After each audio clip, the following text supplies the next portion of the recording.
जय हो विष्णु भगवान। सुख शांति सुख शांति सुख शांति। पाप मोचनी एकादशी व्रत कथा।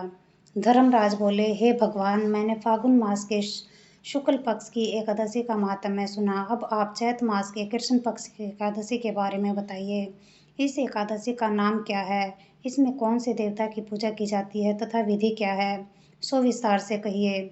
भगवान कृष्ण बोले कि हे राजन, एक समय मानधाता ने लोमस ऋषि से पूछा कि हे मुनि, चैत मास के कृष्ण पक्ष की एकादशी का क्या नाम है तथा उसकी विधि क्या है, सो कहिए।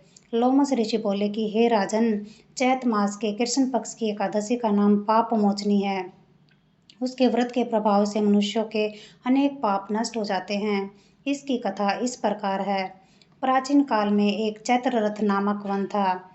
उसमें अप्सराएं वास करती थी। वहाँ हर समय बसंत रहता था, अर्थात उस जगह सदैव प्रत्येक तरह के पुष्प खिले रहते थे। उस जगह गंधर्व कन्याएं विहार किया करती थी। उस वन में इंद्र अन्य देवताओं के साथ क्रीड़ा करता था। उस वन में एक मेधावी नामक मुनि तपस्या करते थे। एक दिन मंजू घोषी नामक एक अप्सरा उनको मोहित करने के लिए सितार बजाकर मधुगान करने लगी। उस समय शिव के शत्रु कामदेव भी शिव भक्त मेधावी मुनि को जीतने के लिए तैयार हुए।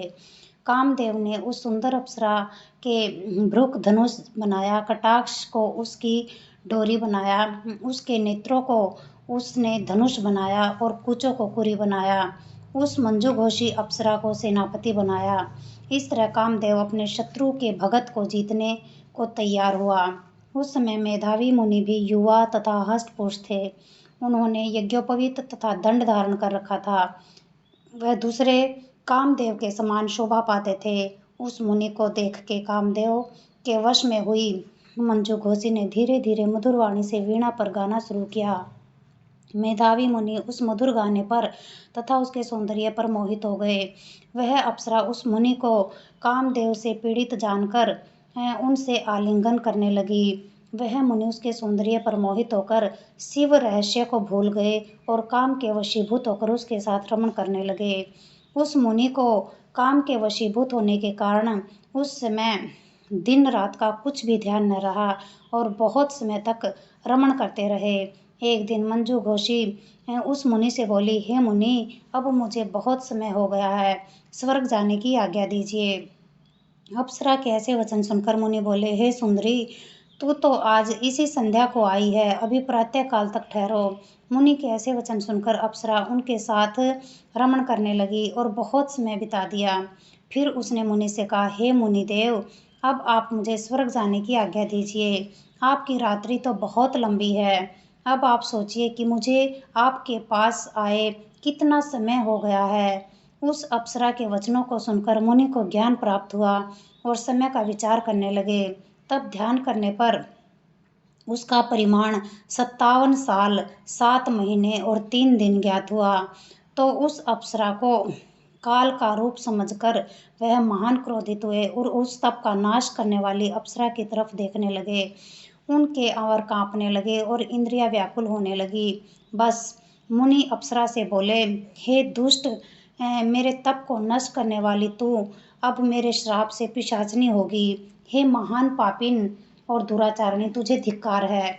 उस मुनि के क्रोध युक्त श्राप से वह पिशाचनी हो गई। तब वह मुनि से बोली कि हे मुनि, अब मुझ पर क्रोध को त्याग कर प्रसन्न हो जाओ और यह श्राप का निवारण कीजिए।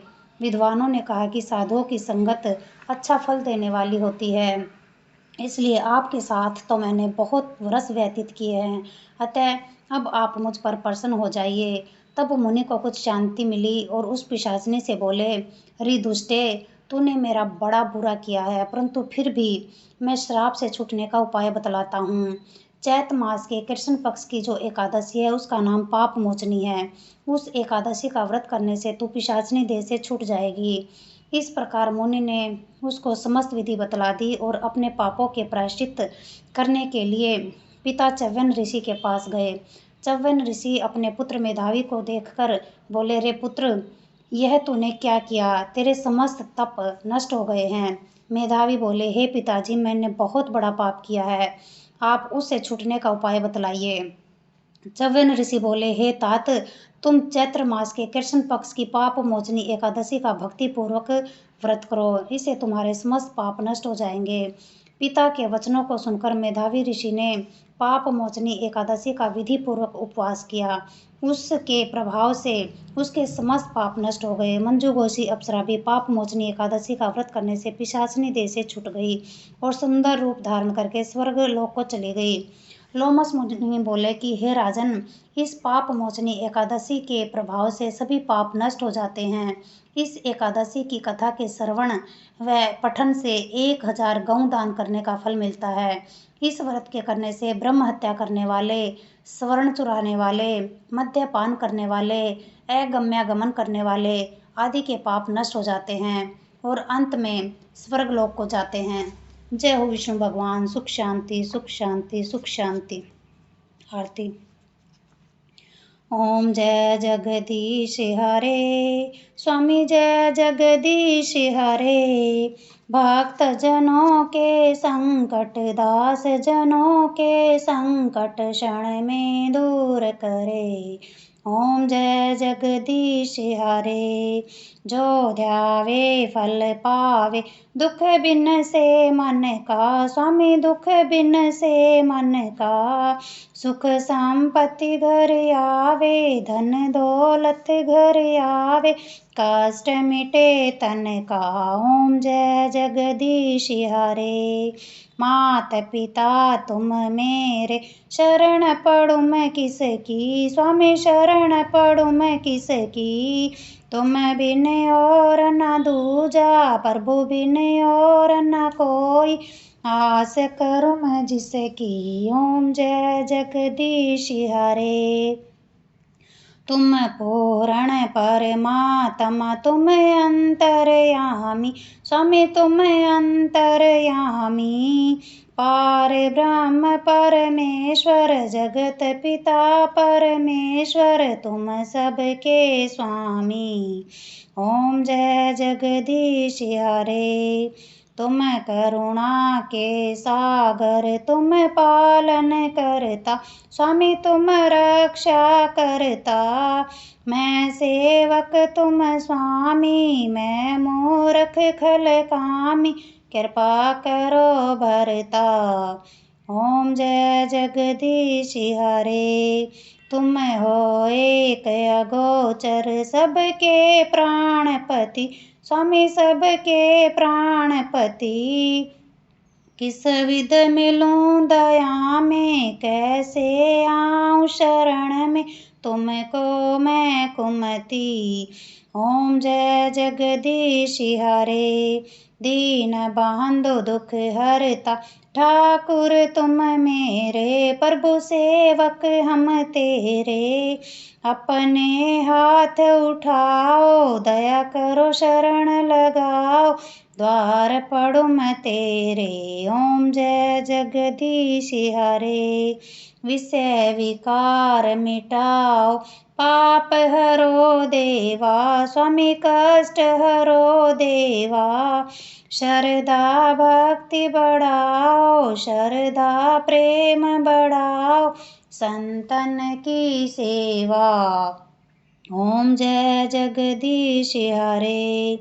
तन मन धन सब कुछ है तेरा, स्वामी सब कुछ है तेरा। तेरा तुझको अर्पण, प्रभु जी का प्रभु को समर्पण, क्या लागे मेरा।